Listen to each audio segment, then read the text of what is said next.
Baik, Assalamualaikum warahmatullahi wabarakatuh. Salam sejahtera.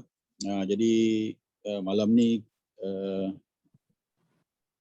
ada dua program sebenarnya. Yang pertama adalah telaah Wittgenstein ini, dan satu lagi adalah perbincangan untuk MyPO dan pertandingan esei. Jadi saya tidak boleh mengambil masa panjang lah. Jadi saya akan cuba ringkaskan pembentangan dan kemudian dalam 9 macam tu atau 9 lebih sikit saya perlu hadir untuk perbincangan dalam grupnya lagi satu. Okey. Jadi seperti biasa, saya tidak akan masuk nota demi nota dalam perbincangan 3 sehingga 3.5 itu. Okey, jadi saya akan meringkaskan perbincangan selepas membaca teks tersebut. Teks ini sebenarnya saya sudah salin. Seperti yang saya beritahu dalam grup itu, saya menyalin teks ini kalau mengikut tarikh pada nota saya itu adalah pada tahun 1958. Lebih kurang 23 tahun yang lepas lah. Masa tu saya tak boleh dapat, saya tak jumpa, tak beli teks ini. Sebab kalau nak beli yang baru mahal. Dan saya tak jumpa juga pada kedai second hand teks ini. Jadi saya pergi library dan kemudian saya salin satu persatu lah. Tak banyak yang nak disalin pun sebenarnya, sedikit saja. Cuma masa kita menyalin itu kita akan mendapat kefahaman yang baik lah, sebab kita terpaksa memerhatikan teks dan menyalin ke dalam nota kita. Jadi kita akan berusaha untuk memahami perkataan-perkataan atau logik bagi perkataan tersebut, logik bagi ayat-ayat tersebut dan lain-lain. Duduk letak penjelasan dan berbagai lah. Tapi ini 23 tahun yang lepas. Okey. Faham sajalah, 23 tahun yang lepas masa saya buat PhD tersebut.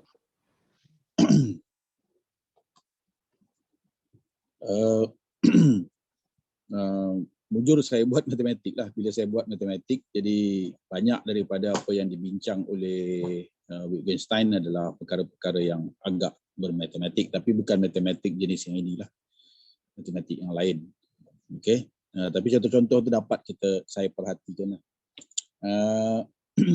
Kalau kita membaca 3.3 sehingga 3.5, kita akan dapat bahawa ada rujukan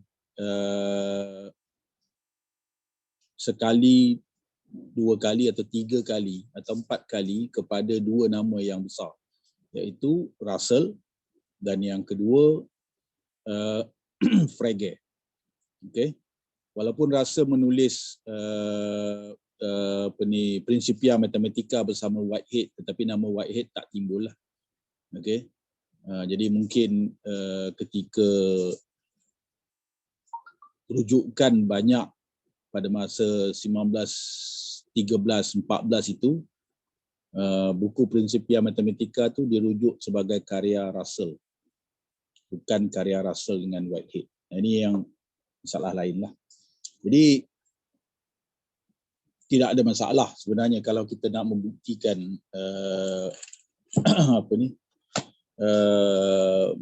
hubungan di antara Wittgenstein dengan Russell, sebab Wittgenstein dengan Russell adalah di antara murid dengan guru. Okey. Jadi ada 2 atau 3 manuskrip yang Russell tulis untuk diterbitkan, tetapi tidak jadi diterbitkan pada tahun 1913 dan 1914 itu. Seperti yang saya beritahu dalam grup WhatsApp, antara sebabnya adalah 2 helai paper Wittgenstein yang terbit nota, tajuk dia Notes on Logic. Tajuk dia Notes on Logic. Saya tak beri tajuk pada pada grup itu dulu. Notes on Logic, nota tentang logik. Jadi dua helai ini sebenarnya editor yang menerbitkan paper ini, kalau tak silap saya Aristotle Society, tidak pun faham tentang ni, tapi dia kata Wittgenstein berjanji untuk menjelaskan masa ke semasa lah, itu sebab diterbitkan. Jadi tapi Wittgenstein tidak menjelaskan dia dan tidak pernah lagi menerbitkan paper di situ, malah tidak pernah menerbitkan buku pun selain daripada tesis ini, dan kemudian satu lagi Philosophical Investigation 1950-an. Jadi selain daripada itu dia tidak pernah menerbitkan. Jadi 3 saja penerbitan dia lah. Jadi dia tidak menjelaskan. Jadi bila dia tidak menjelaskan dan yang dia bantah itu adalah Russell, jadi berkemungkinan ini suatu yang menggemparkan untuk English speaking scholars lah. Jadi itu yang menjadikan karya-karya beliau dikaji sehingga sekarang. Jadi ada 2 surat yang dalam nota yang saya hantar pada grup itu, ada 2 surat dari Jordan kepada Frege dan dari Frege kepada Jordan. Okey. Saya hantar itu pada tahun 19 Mac 29 1913 dari Jordan kepada Frege.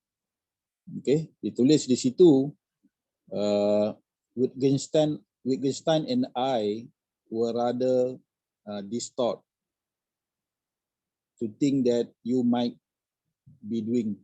Okey, jadi ini menunjukkan pada 1913 itu Jordan ini dengan Wittgenstein bekerjasama untuk projek lah, tapi ini sebenarnya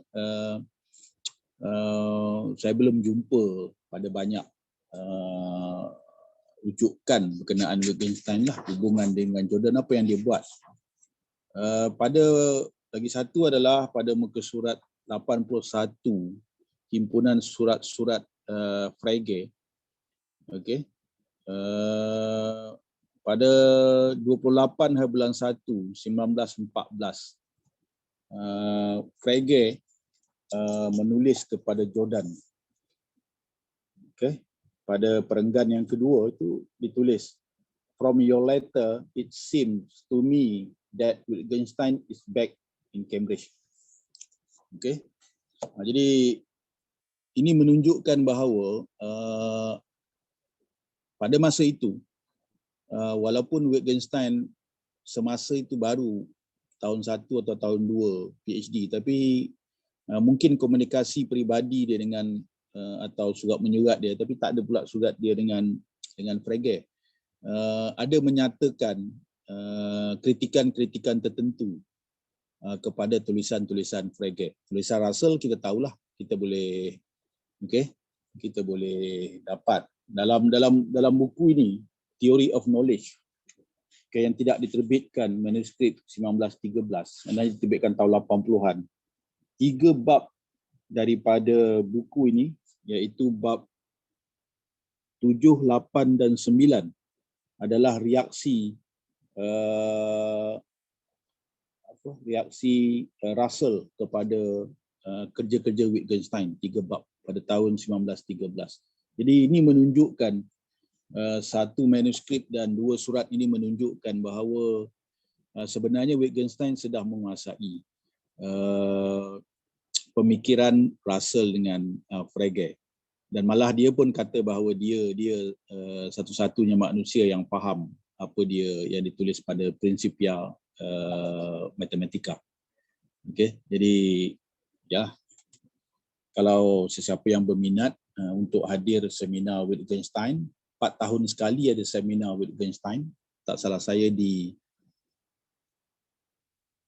Eropah, Switzerland, Sweden, atau mungkin di Vienna. Dan mereka membincangkan sejauh mana Wittgenstein berjaya memahami falsafah di zaman dia dan merumuskan sesuatu yang baru. Saya sudah beritahu ini, dan dulu ada satu paper yang kata sebenarnya Wittgenstein berusaha untuk menghasilkan logik yang baru. Tapi itu kemudianlah, itu lainlah. Jadi kalau ada yang berminat untuk join, elok cuba dapatkan, tak salah saya Wittgenstein seminar macam tu, 4 tahun sekali tak salah saya. Tak tahulah kalau lebih kerap sekarang.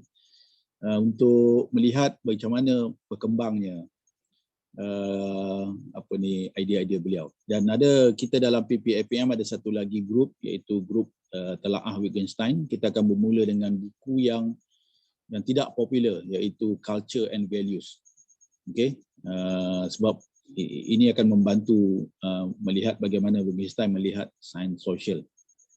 Okey, jadi ada dua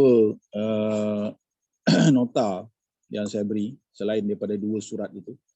Yang pertama adalah saya ringkaskan keseluruhan itu daripada 3 kepada 3.5. Jadi saudara boleh baca di situ atau baca daripada teks. Okey. Baguslah sebenarnya kalau kita dapat teks kan, kalau macam ini. Saya ada teks ni sebenarnya. Saya beli selepas saya salin lah. So saya ada 2 teks Wittgenstein lah yang saya salin pada buku nota saya, dan ini adalah yang rakan saya beli tapi dia hadiahkan kepada saya. Dia beri saya pinjam, lepas tu dia kata dia hadiahkan kepada saya. Okey. Jadi kalau baca dari situ atau baca dari PDF, ada 5 atau 6 nota yang besar. Yang kecil-kecil itu adalah penjelasannya. Okey. Nota yang pertama dia kata a logical picture of facts is taught. Okey, a logical picture of facts is taught. Maksudnya fakta ini dia ada logical picture dia, dan itu dipanggil pemikiran kita. Okey. Jadi seolah-olahnya logical picture dengan pemikiran ni dia adalah perkara yang sinonim. Apa yang kita fikirkan adalah sebenarnya apa yang secara logik kita gambarkan. Okay? Dan kita tidak boleh, kalau kita tidak boleh fikirkan, kita tidak boleh menggambarkannya. Okay? Contohnya kita memikirkan kita cuba memikirkan boleh tak kita realistikkan mimpi kita. Okay? Kita bawa mimpi kita keluar ke dunia nyata ini. Ini tidak boleh difikirkan. Dia illogical. Jadi kita tak boleh menggambarkannya bagaimana. Tak pernah dilakukan pun. Okay? Adalah bantahan kepada benda ini, tapi itu isu yang lain.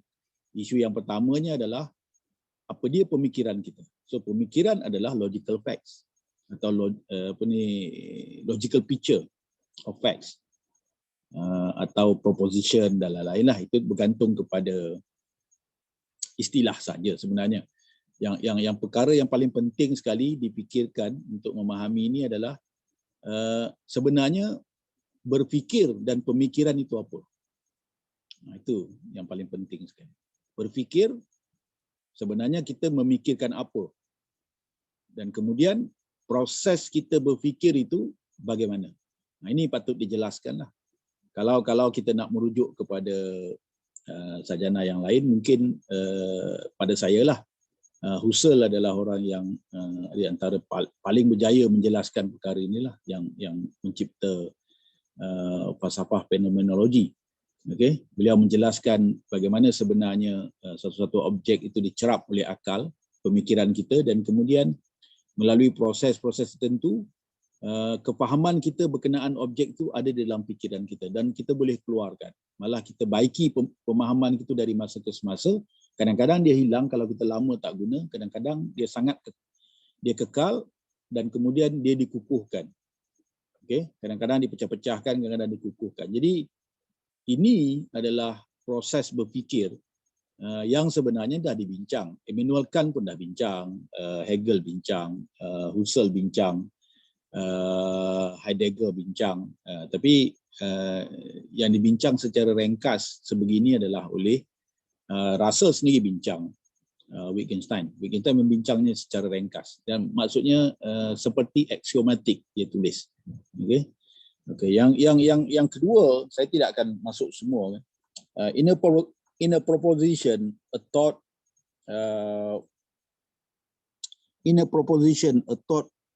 find an expression that can be perceived by the sense. Jadi ini adalah hubungan di antara panca indera. Panca itu dah 5, jadi 5 indera. Ini adalah hubungan antara 5 indera dengan fikiran kita. Kalau dalam falsafah Buddha atau Hindu, ada yang mengambil akal ini sebagai sense ke-6. Okay? So dia bukan panca lah, dia nombor 6. Saya tak tahu Sanskrit nombor 6 apa dia. Okay? So mata, telinga, hidung, lidah, kulit, itu panca indera. Dan yang ke-6 adalah kita punya fikiran. Tapi semua orang tahu bahawa kelima-lima tadi melapukan kepada fikiran. Tapi kadang-kadang fikiran pun sebenarnya boleh observe seperti dalam mimpi itu. Jadi ada split mazhab epistemologi. Okay? Jadi dalam falsafah Hindu dengan Buddha ada banyak pemikiran-pemikiran yang mengatakan akal ini sebenarnya mencerap juga dan dia adalah indera yang ke-6. Tapi banyak juga yang ada juga pemikiran yang kata hanya ada 5 dan 5 melapor kepada yang ke-6 akal ini. Tapi di Eropah hampir keseluruhan mengatakan 5 ini melapor kepada yang ke-6 iaitu akal, tapi ada sedikit 1-2 mazhab yang mengatakan ada 6 indera. Okey, terutamanya yang mistik lah, yang mistikus seperti Brouwer yang merupakan orang yang revive balik semula Wittgenstein pada tahun 1930-an. Okey, Brouwer dengan anak muridnya Hating. Okey, jadi apa yang dibincang oleh Wittgenstein adalah 2, 3 atau 4 perkara. Okey, yang pertama adalah alam di luar fikiran kita. Itu yang dia observe. Okey. Jadi alam yang di luar fikiran kita. Maksudnya selain daripada fikiran kita. Kita sendiri observe diri kita, itu sendiri luar daripada fikiran kita. Kita observe bahawa kita membesar, katakan. Jadi apa fikiran kata? Kita observe pokok, apa fikiran kata? Kita observe air, salji, hujan, langit, bintang, bulan, matahari dan lain-lain. Apa fikiran kita kata? Jadi yang di luar itu adalah yang boleh dicerap oleh sense. Ada masalah lah, banyak masalahnya sebenarnya. Contohnya kalau kita mendapat maklumat berita kan, berita, cerita dari orang yang hidup sebelum kita lahir. Jadi kita mendapat maklumat daripada dia yang observe. Jadi kita mendapat maklumat daripada dia hasil daripada cerapan panca indera dia. Tidak sama seperti kita mencerap menggunakan panca indera kita sendiri. Jadi macam mana kita nak mengesahkan ketepatan observation orang itu yang dilaporkan kepada kita dengan observation kita yang direct. Itu satu masalah di dalam sains lah. Satu masalah besar dalam sains tu. Okey. Yang tak boleh kita capai adalah cerapan kepada masa depan. Of course kita tak boleh cerap. Kecuali ada orang datang daripada masa depan dan beritahu kita pada tahun 2024 nanti sekian-sekian akan berlaku. Kita tak observe lagi. Macam mana kita nak percaya itu? Itu Wittgenstein tak cakap. Dia tak cakap. Dia kata ini tak boleh dibincang lah. Ini perkara yang outside daripada pemerhatian panca indera kita. Okey?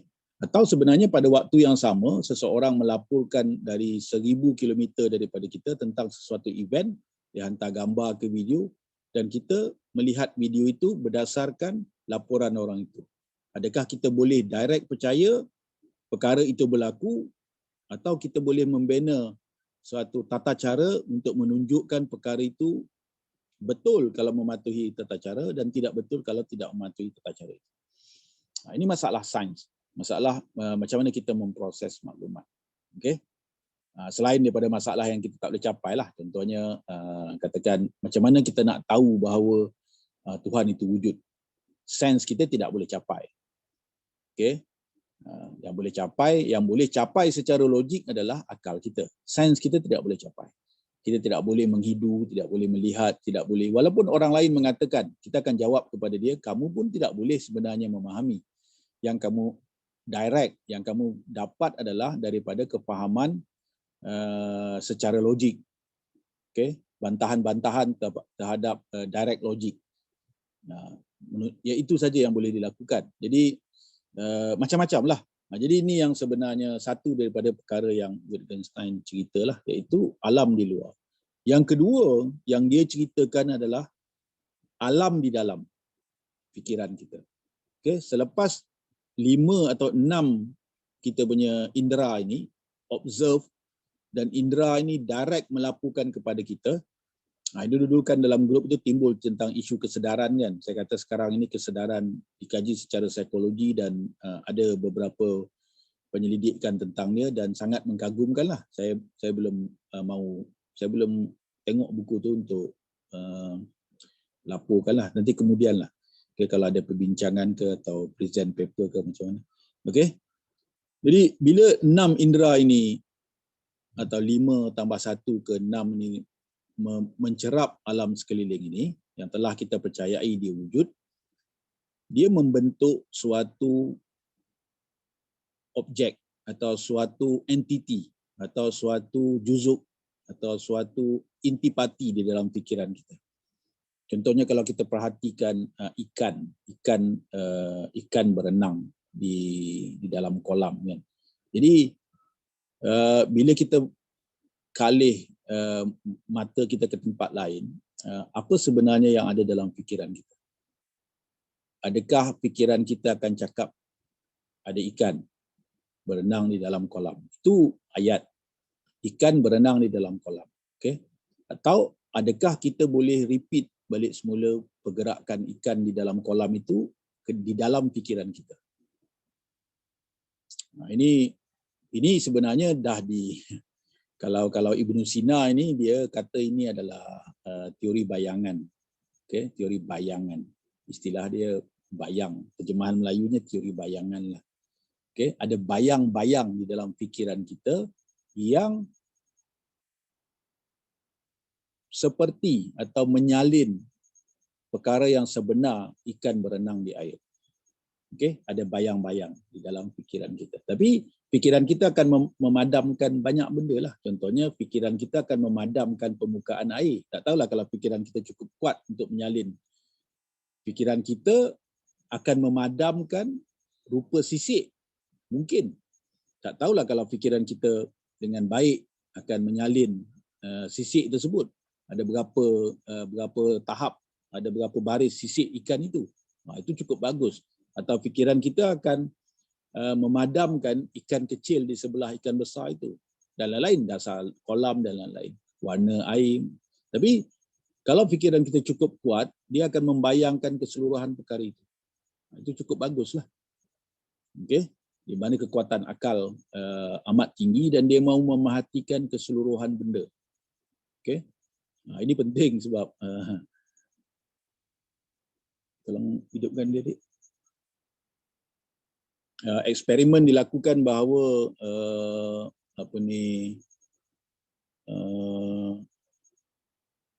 orang Asia sebenarnya yang lebih memerhatikan benda dengan teliti berbanding dengan orang Eropah.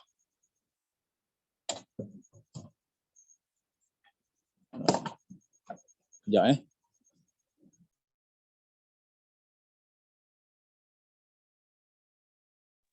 Okey. Ada eksperimen banyak kali dilakukan bahawa pelajar-pelajar Asia sebenarnya yang memerhatikan benda lebih banyak berbanding dengan pelajar-pelajar Eropah.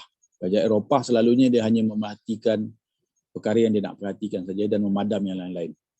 Okey, itu sebab dengan mudah kita nak jelaskan ini bahawa kalau di Korea itu penyanyi-penyanyi selalunya suka berkumpulan berbanding dengan menyanyi seorang-seorang. Tapi kalau di Eropah, penyanyi-penyanyi selalunya suka bersendirian berbanding dengan berada dalam kumpulan. Okay? Di India juga penyanyi suka berkumpulan berbanding dengan bersendirian. Maksudnya kejayaan berkumpulan itu lebih diiktiraf berbanding dengan kejayaan sendiri. Tetapi di Eropah, kejayaan sendiri lebih diiktiraf berbanding dengan kejayaan berkumpulan. Okey. Ini the geography of thought lah. Okey. Jadi yang masuk ke dalam fikiran kita itu, di dalam fikiran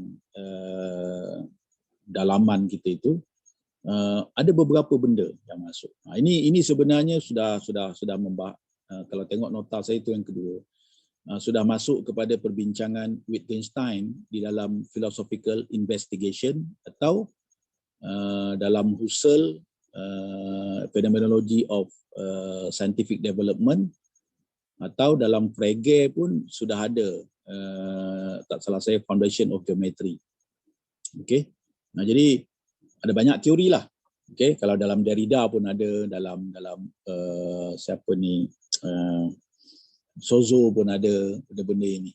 Okey, di antara yang common, yang biasa disebut adalah yang kita fikirkan adalah bayangan. Okey, yang kita fikirkan adalah bayangan. Yang kedua popular adalah yang kita fikirkan adalah perkataan. Maksudnya kita menyimpan maklumat berkenaan ikan berenang tadi dengan perkataan. Ikan berenang di dalam kolam. Itu perkataan dia. Kalau orang tanya pada kita setengah jam kemudian, apa yang kamu perhati di kolam itu? Kita akan cakap, ikan berenang di dalam kolam. Itu kita simpan. Kita tidak simpan gambar tadi. Kalau kita simpan gambar tu, orang tanya, apa yang nampak? Kita tak boleh nak jelaskan. Sebab kita perlukan video yang bergerak. Okey. Bukannya statik. Kalau ikan kita lukis dalam kolam, dia statik lah. Tapi kita nak video yang bergerak. Jadi tidak boleh kita menjelaskan secara akal. Ini yang menjadi masalah besar. Itu sebab Wittgenstein kata, apa-apa pun yang kita simpan di dalam fikiran kita, sebenarnya masalah tu semua akan diturunkan kepada bahasa. Dan menyelesaikan masalah bahasa, menyelesaikan keseluruhan masalah falsafah dan sains. Itu sebab dia berani kata demikian. Sebab kita tidak boleh menyampaikan selain daripada menyampaikannya dalam bentuk bahasa. Itu yang menjadi suatu persoalan besar. Okay? Tapi sebenarnya ada banyak teori. Kalau baca philosophical investigation, dia ada picture theory, dia ada graph theory, dia ada names, okay? Dia ada geometry, dia ada rajah, okay? Ada formula, ada data, ada nombor, dan ada beberapa lagi lah. Tapi saya dah sebutkan hampir keseluruhan itu. Okay, bila kita menyimpan maklumat itu, kita menyimpannya dalam bentuk yang bergantung kepada keupayaan akal kita. Dan apabila kita nak express, nak mengeluarkan maklumat ini, kita akan menyebutnya dalam bentuk bahasa. Kalau boleh lukis, kita boleh lukis lah. Tapi itu sebab ramai orang kata bahawa kita tidak boleh menyampaikan apa yang fikiran kita nak sampaikan semuanya. Sebab bahasa itu limit dan logik juga limit. Ada hadnya. Tak boleh kita sampaikan seluruhnya. Jadi inilah dia perkara-perkara yang dibincang oleh Wittgenstein lah. Tapi ada beberapa perkara yang besar dalam pemahaman ini. Selain daripada hanya fikiran kita mencerap dunia luar, menyimpan maklumat tersebut, dan kalau kita perlu, kita akan mengeluarkan maklumat tersebut, sama ada sebahagian atau seluruhnya, atau kemudian kita tambah pun boleh kepada mengikut keperluan itu. Dalam komunikasi ke, dalam pedagogi ke, dan lain-lain. Dalam peperiksaan dan lain-lain. Okay? Cuma ada satu masalah yang besar dalam hal ini. Adakah segala perkara yang kita simpan di dalam fikiran kita itu sama maksudnya seperti yang di luar? Itu satu perkara yang besar. Okay? Ini kalau dalam falsafah bahasa, epistemologi Islam, epistemologi Kristian dan Yahudi, ini yang dipanggil pencerap menyatu dengan cerapan. Okay? Perfect epistemologi yang terbaik disebut sebagai satu kenyataan falsafah, pencerap menyatu dengan benda yang dia cerap. Itu dia. Tapi masalahnya adalah bagaimana nak lakukan uji kaji sains dalam konteks itu. Macam mana kita nak lakukan uji kaji sains? Itu masalah besar. Hegel ahli falsafah yang mengikut, kalau dalam buku dia logik, dia mengikut pandangan ini. Begitu juga Leibniz. Okey. Tapi yang tidak mengikut selepas daripada mereka lah, kebanyakan daripada Kant, Hegel, selepas daripada mereka, pandangan ini disekularkan. Okey. Mungkin bersebabkan daripada sukarnya untuk membuktikan secara saintifik, maka dia disekularkan. Dan bila dia disekularkan, metafizik menjadi hilanglah. Okey. Jadi ada satu lagi masalah yang besar tentang objek di dalam fikiran ini. Okey. Kalau dalam matematik, ini satu perkara yang sangat besarlah. Okey. Adakah contohnya nombor itu sesuatu yang wujud? Kita dah bincang dalam buku yang pertama dulu bahawa Platonism menganggap bahawa nombor ini sebenarnya adalah suatu benda yang nyata, namun kita memerhatikannya apabila kita pada alam roh. Begitu juga geometri dan lain-lain. Okey. Jadi bila kita lahir, benda itu berpotensi untuk keluar dari fikiran kita. Walaupun sebenarnya benda ini tidak ada di dalam dunia nyata. Okey. Contohnya bulatan yang perfect, tak ada di dunia nyata pun sebenarnya bulatan yang perfect ni. Okey. Nombor pi tak ada di dunia nyata. Penghampiran dia ada tapi di dunia nyata tak ada. Nombor transcendental number lah, contohnya nombor infinity, nombor yang sangat kecil tetapi tidak sama dengan sifar, e, epsilon, pi, nombor kompleks. Okey. Jadi dalam matematik, benda ini suatu perkara yang sangat besar implikasinya, tetapi kalau Wittgenstein berkemungkinan dia akan reject sajalah. Dia kata ini tak terfikirkan. Kalau tak terfikirkan, buang. Okay, kita nak benda yang terfikirkan saja. Right? Jadi ini ada mazhab-mazhab dalam matematik lah. Kalau dalam bahasa, contohnya untuk melengkapkan perkataan, kita akan mencipta perkataan. Contohnya kita perkataan yang. Okay. Yang berwarna merah. Rumah yang berwarna merah. Jadi rumah benda. Yang bukan benda. Berwarna benda. Merah benda. Okay, warna adalah entiti kepada sifat besar kepada merah itu. Kita boleh nampak merah dan kita namakan itu warna merah. Tapi yang kita tidak boleh nampak yang. Adakah yang ini suatu benda? Adakah yang ini kita lengkap, kita cipta dalam fikiran kita untuk melengkapkan ayat untuk menjelaskan kepada orang. Kalau kita kata rumah berwarna merah, masih benar. Tapi rumah yang berwarna merah, benar juga. Okay? Dan banyak lagi lah. Contohnya perkataan yang saya sebut sebelum ini, katakan hanya. Okay? Perkataan sangat. Perkataan boleh. Perkataan baik. Apa yang dimaksudkan baik? Okay? Katakan kita ambil 10 orang. Dan 10 ini melakukan kebaikan yang berlainan. Jadi apakah yang dimaksudkan baik? Adakah baik ini sesuatu objek? Okey. Atau dia sebenarnya adalah sesuatu yang akal kita beri nilai untuk sesuatu perkara yang dilakukan objeknya, secara objek. Okey, contohnya orang itu membersihkan jalan, longkang. Jadi kita rasa itu baik.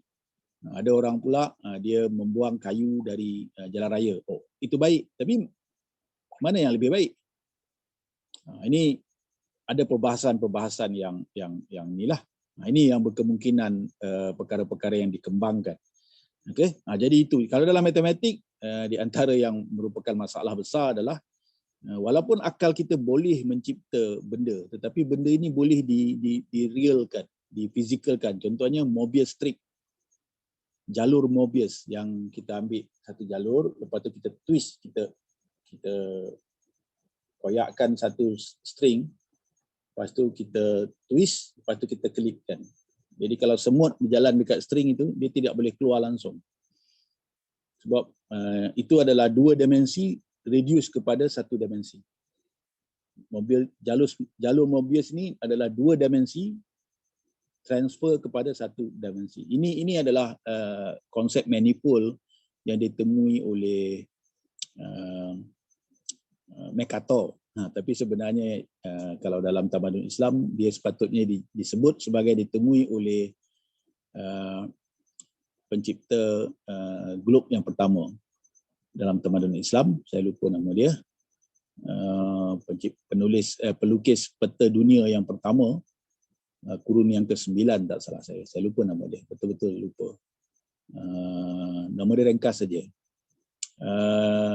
Apa yang dilakukan adalah dia reduce 3 dimensi bumi ini kepada 2 dimensi globe. Okay? Globe itu 2 dimensi sebenarnya, bukan 3 dimensi. Dia lukis dan konsep matematik yang terlibat adalah stereography projection. Stereographic projection. Ini dipelajari dalam bidang geometri kebiasaan.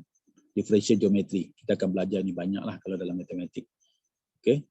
Jadi benda ini boleh divisualkan.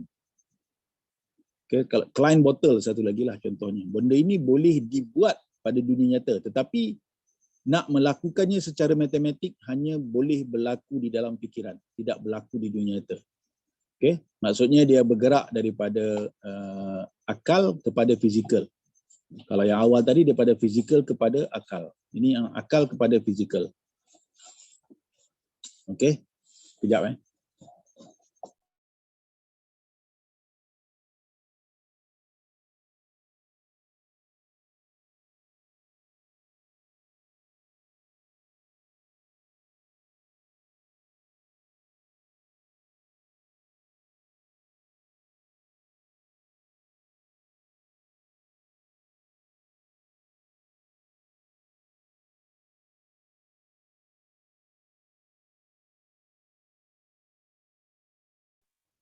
Hai, maaf, order makanan. Jadi itulah sebenarnya yang dibincangkan oleh Wittgenstein dalam bukan sepenuhnya lah, tapi berkemungkinan saya sudah bawa jauh kepada dia hanya membincangkan language dengan picture. Okay? Dan picture itu mungkin berkait kepada geometri lah. Dia tidak, saya menambah tentang beberapa masalah lanjutan daripada apa yang dia tulis itulah. Okey. Jadi saya tak nak semua saya sudah sebut. Sekian saja, terima kasih. Kalau ada perbincangan sila tanya. Assalamualaikum Dr. Ada beberapa perkara yang menarik minat saya. Terutama Dr. kata logik ialah apa yang boleh difikir, betul? Betul? Ya. Betul. Logik ialah apa yang boleh difikirkan. Ya. Ini apa yang tak boleh difikirkan tidak logik lah maksudnya. Tidak logik lah. Jadi bagaimana dengan perkara yang luar biasa, maksudnya seperti Superman yang boleh terbang ke, ataupun tak, jangan bagi contoh yang macam Superman lah, itu filem. Bagi contoh yang apa ni, yang tidak boleh kita fikirkan tetapi dia berlaku. Kalau Superman itu filem, of course kita tak perlu fikir pun. Sebab dia kita tahu adalah dongengan saja. Kan? Tapi kalau bagi contoh yang real berlaku tetapi kita tak terfikirkan, mimpi contohnya. Tapi Doktor, bukan ke mereka cerita sebenarnya tu mesti berfikir dia yang difikirkan sehingga dia boleh buat watak Superman yang boleh terbang, dan kita boleh fikirkan manusia boleh terbang. Boleh fikirkan bukan bermaksud logik. Boleh fikirkan bukan bermaksud logik. Okey, boleh saja kita fikirkan apa-apa, tapi dia tidak bermaksud logik. Logik ni adalah bukan setakat kita boleh fikirkan, kita boleh sahkan kebenaran dia. Okey. Jadi berbeza. Macam kalau kita nak masak kan. Kalau kita nak masak, ambil lah kita panaskan kuali. Jadi kita boleh fikirkan kalau kita masukkan minyak setengah kuali, kita boleh masak. Lepas tu kita masukkan minyak setengah kuali, lepas tu kita gulai, lepas tu kita sidangkan kepada orang. Jadi apa yang kita hidangkan adalah makanan dalam minyak. Itu tak logik. Orang takkan makan. Tapi boleh dilakukan, tak ada masalah. Okay? Jadi kena bezakan di antara kalau dalam Islam pun fik dengan mantik dia dibezakan.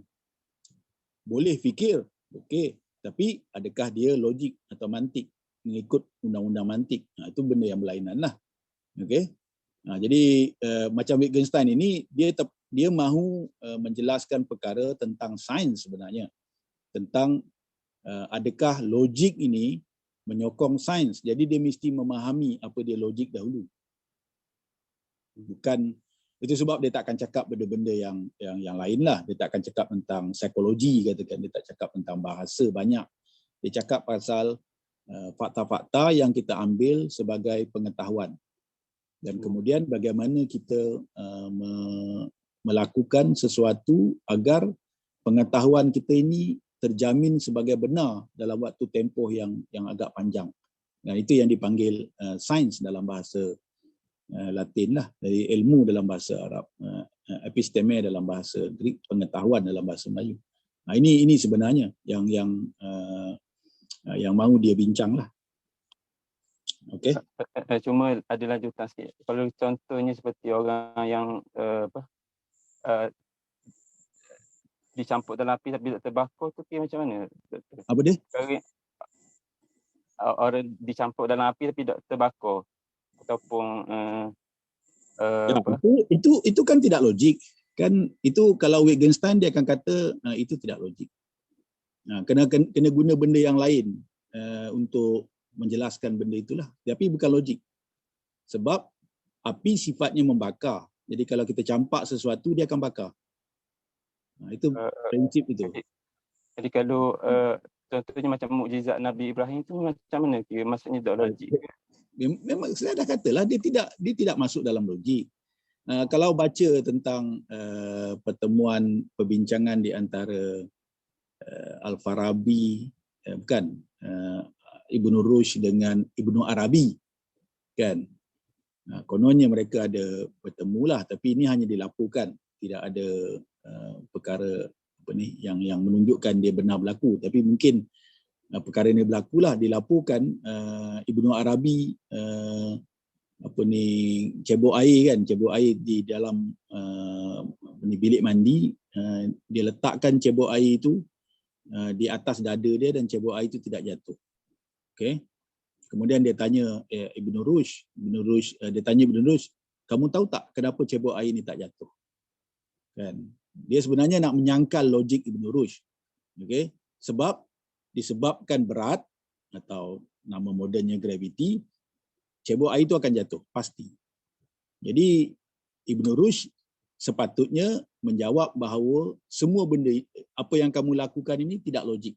Ada sesuatu yang lain menahan cebok air ini. Tapi jawapan Ibnu Rushd adalah diri kamu yang menyebabkan cebok air itu tidak jatuh. Jadi tapi diri kamu yang menyebabkan cebok air ini tidak jatuh, ini tidak boleh dimasukkan dalam penjelasan cebok air ini berat dan dia jatuh. Tidak boleh. Itu satu perkara yang di luar daripada pemikiran logik. Ini jawapan yang ini orang kata sebenarnya logik lawan logik lah. Logik lawan logik. Dia bukan about logik. Dia sebenarnya kalau orang cuba menguji kefahaman logik kita, kita akan hantar balik semula jawapan yang mematikan hujah orang yang cuba menyanggah tadi. Jadi itu logik lawan logik lah. Kan? Tapi sebenarnya bukan itu yang sebenarnya diminati oleh Wittgenstein lah. Jadi samalah macam Nabi Ibrahim terbakar apa semua tu, tapi isunya kalau dari segi perspektif pengetahuan manusia biasa itu tidak logik. Dan Wittgenstein kata kita tak perlu fikirkan. Nanti di hujung ada di mana-mana. Dulu Suhaimi ada sebut bahawa kalau perkara itu tidak logik, kita tak perlu bincangkan. Lebih kurang macam tu kata-kata Wittgenstein lah. Bagaimana pula doktor kalau kita, apa beza maksudnya perkara-perkara yang luar biasa tu dengan macam contoh saya bagi seseorang yang berjalan dengan dalam masa yang sama dia dia dalam masa dia bergerak dalam masa yang sama dia diam. Samalah bendanya. Samalah bendanya. Dia bukan suatu perkara yang boleh dijelaskan oleh akal. Dia kalau nak bincang pasal benda tu, masuk dalam perbincangan metafizik, atau kalau dalam mistik lah. Kalau Kristian mistik, Yahudi pun mistik, tapi kita akan tasawuf dan sufism. Kalau Hindu dan Buddha adalah aliran dia. Yoga cara ke apa yang boleh meditasi dan kata dia terbang seluruh alam ini dan lain-lain lah. Tapi ini tidak berada dalam perbahasan logik. Jadi orang yang melakukan itu pun kalau dia diminta menjelaskan secara logik, dia tidak jelaskan. Okey, ini ilmu, kalau Al-Ghazali dia kata ini ilmu laduni. Okey, kalau dalam Buddha adalah istilah dia nirwana ke apa. Tapi ini bukan perbincangan saintifik yang dibincang oleh Wittgenstein lah. Dia akan diam untuk perkara itulah. Dia kata jangan cakap apa-apa kalau awak tidak faham secara logik. Kalau boleh jelaskan secara logik, tunjukkan. Tapi kalau tak boleh, dia kata tak payah. Dia tak boleh. Kan? Untuk konteks tahun 1918, 1920 lah. Tapi sekarang berkemungkinan sudah ada benda-benda yang masa itu dianggap tidak logik, sekarang ini sudah logik. Selepas Lepas 100 tahun kan buku ini diterbitkan.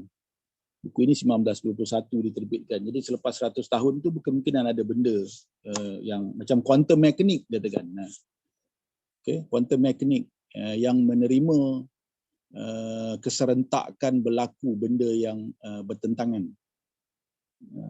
Jadi keserentakan berlaku benda yang bertentangan. Maksudnya hitam dan bukan hitam berlaku serentak. Padahal kalau dalam logik biasa, hitam dan bukan hitam mesti berlaku berlainan waktunya. Tak boleh. Okey, jadi tapi quantum logic itu tidak pula, memang dia tidak mematuhi logik biasa, tetapi dia membina logiknya sendiri yang dipanggil quantum logic. Jadi kalau kita berada dalam quantum logic, berkemungkinan beberapa perkara yang selama ini dianggap tidak mampu diselesaikan dengan logik silogisma biasa, mampu diselesaikan dalam quantum logic. Itu statusnya lah. Terima kasih. Dan lagi Datuk, minta maaf banyak soalan sikit. Teori bayangan, Doktor kata kekuatan seorang yang, maksudnya bila Doktor sebut pasal teori bayangan ni, saya terfikir tentang seorang pelukis yang lukis dengan realistik. Maksudnya setiap helai rambut bulu singa tu dilukis dengan apa? Dengan sepenuhnya, maksudnya tak ada terkosong. Jadi maksudnya adakah pelukis bila kata bahawa seorang pelukis ini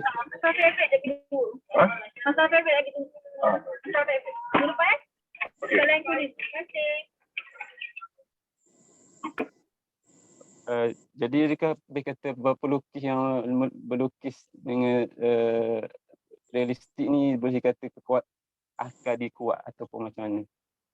Kekuatan dia mencerak sesuatu benda itu tapi sudah pasti berapa helai bulu harimau itu dia tak akan mampu lukis kan, sebab dia tak bilang pun bulu harimau itu. Jadi yang dia lukis itu adalah dari bayangan dia tentang harimau, dan dia cuma detailkan saja. Tapi kalau kita kata dekat dia sebenarnya berapa juta bulu harimau yang ada pada harimau yang kamu lukis ini, dia tak boleh jawab. Jadi sebenarnya lukisan itu adalah bayangan dia saja. Dia sebenarnya bukan replicate perkara yang sebenar. Okay. Ada soalan yang lain? Ada 3 chat.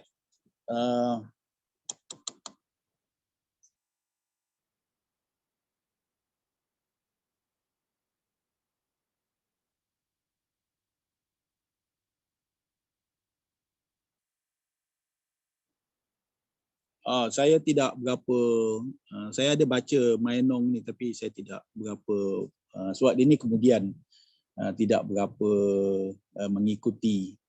Tapi saya rasa kalau example yang macam tu, example yang square, circle apa semua ni, ini semua adalah benda yang kalau dalam matematik ini dipanggil topological imagination lah. Okay, topological imagination. Sebab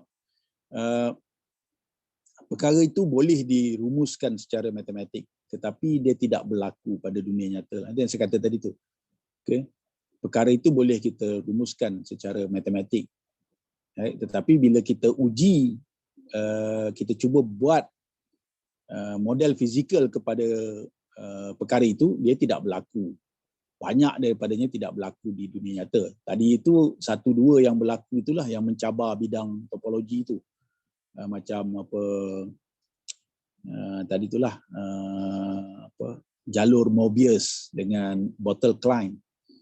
Okey, bottle Klein ini takrifnya mudah saja. Yang luar adalah dalam, yang dalam adalah luar.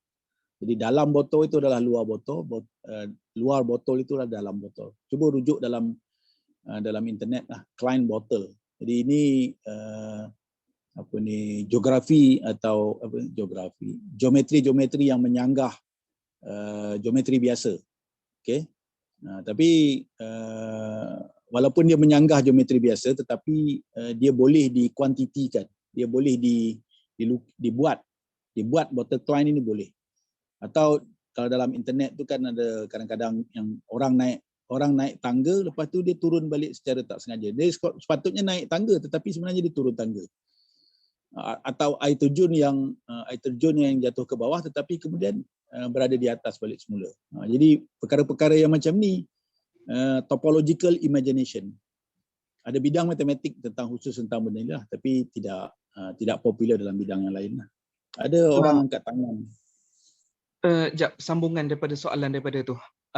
Kiranya doktor, apa yang Mainong buat tu saya assume diorang datang daripada circle yang sama, Vienna Circle. Ya, walaupun kita tahu yang Wittgenstein bukan Vienna pun. So maksudnya usaha dia tu sebenarnya cuba nak lawan apa yang Wittgenstein propose ke? Maksudnya Wittgenstein cakap benda yang kita tak boleh nak cakap, tak payah cakap. Bukan, so, saya rasa sebenarnya benda-benda yang saya katakan topological imagination ini adalah benda-benda yang dah dikembangkan daripada tahun 1780 oleh Euler, Gauss, Alexander. Ini di antara orang-orang yang bekerja dalam bidang ini dan cuba memberi merumuskan di dalam pemikiran matematik adanya benda-benda yang boleh dihasilkan oleh akal, tetapi dia boleh dimatematikkan tetapi tidak boleh dihasilkan secara fizikal. Dihasilkan secara fizikal. Kecuali beberapa lah yang tadi tu macam. Tapi sebenarnya walaupun kita boleh buat jalur Mobius ini, tapi jalur Mobius ini tidak ada dalam alam fizikal. Tidak ada 2 dimensi transform kepada alat. Ada contohnya dalam cerita apa tu? Bukan Iron Man, cerita apa tu yang si Tony Stark buat itu, yang dia buat jalur Mobius lah yang dia buat, yang dia nak dia nak pergi ke alam dimensi yang lain untuk jumpa dengan orang jahat itu. Saya lupalah, saya tengok filem. Itu yang dia buat itu adalah jalur Mobius. So teorinya adalah bila dia buat macam itu, dia boleh hilang satu dimensi, berpindah ke dimensi yang lain. Katakanlah dari dimensi keempat pindah ke dimensi yang ketiga, buang satu dimensi. Jadi dia boleh jumpa orang secara teorinya lah, tapi yang dalam filem tu tak logik lah.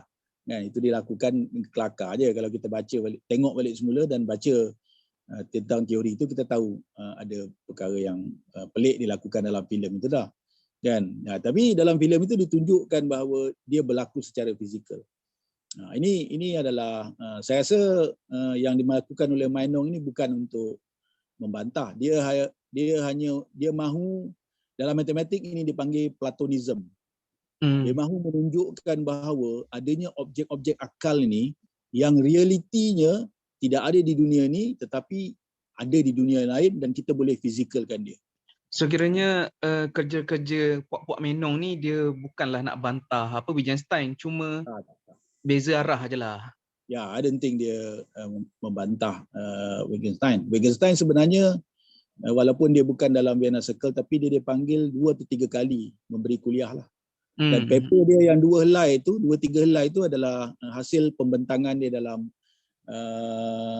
grup Vienna Circle di antaranya. Dan dia dengan Russell memang selalu dijemput. Saya rasa Jordan tu pun grup itu sebab dia boleh communicate aktiviti Wittgenstein sebelum dia mendaftar PhD dengan Russell. Itu perkara yang saya ingat tak ada orang yang kalau ada pun mengkaji berkemungkinan recent lah, sebab tulisan-tulisan dia tak ada sebelum daripada 1913 itu, 1914. Tak ada tulisan Wittgenstein. Orang lain melaporkan dalam surat menyurat berkemungkinan lah. So boleh construct benda itulah. Faham doktor, faham. Masih. Baik. Bukan Dr. Strange. Tony Stark. Yang Dr. Strange itu lain lagi. Itu saya rasa itu benar-benar imajinasi lah, sebab dia boleh move kan, melipat-lipatkan alam kan. Itu saya rasa mungkin boleh dijelaskan dalam topologi, tetapi tidak, saya tak pernah nampak lah. Okey. Okey, Dr. Lino, saya masuk bilik lagi satu. Dah pukul 9. Nanti datang. Okey, saya datang. Alright, ada soalan yang terakhir sebab saya kena pergi ke grup sebelah untuk buat discussion dengan pelajar-pelajar yang mengambil Maito. Masih? Ada soalan lain? Kepada yang berminat, saya rasa elok untuk cuba baca-baca berapa ratus artikel yang telah terbit dalam setiap 4 tahun seminar Wittgenstein lah. Saya pernah baca 2 atau 3, tapi saya dah tak follow lah dalam 15 tahun ni. Jadi kalau minat, sebab pemikiran dia memang sangat saintifik. Yang penting adalah sangat saintifik. Pemikiran yang saintifik amat perlu kepada environment Malaysia lah. Bukanlah bermaksud pemikiran yang saintifik segala-galanya amat perlu. Bukan. Pemikiran yang saintifik amat perlu untuk support material development di Malaysia. Okay? Jadi kita kena tahu. Contohnya sekarang kan penciptaan yang China tengah lumba lari dengan Amerika ni, quantum computing, penciptaan quantum computing. Ini akan melenyapkan seluruh keupayaan komputer yang biasa. Okay? Dan sebab kekuatan dia adalah trilion kali lebih cepat. Jadi dia komputer yang terkuat, tapi operasi biasa boleh melakukan satu operasi katakan 2 abad. Quantum komputer melakukan kurang daripada 2 saat. Jadi dia kekuatannya sangat kuat. China sudah mendakwa bahawa mereka memiliki teknologi ini. Google invest berapa bilion untuk dapatkan teknologi ini, dan ada 1-2 lagi lah yang. Jadi pemikiran yang saintifik perlu untuk sampai ke tahap menganalisa benda ini. Okey. Itu pentinglah, tapi tak apalah. Kalau Hanif ya, apa ya? Hanif Imran. Apa yang diwujud dalam fikiran tu, adakah boleh kita panggil wujud ada dalam fikiran? Dia panggil wujud zihni. Maksudnya wujud apa tu nanti?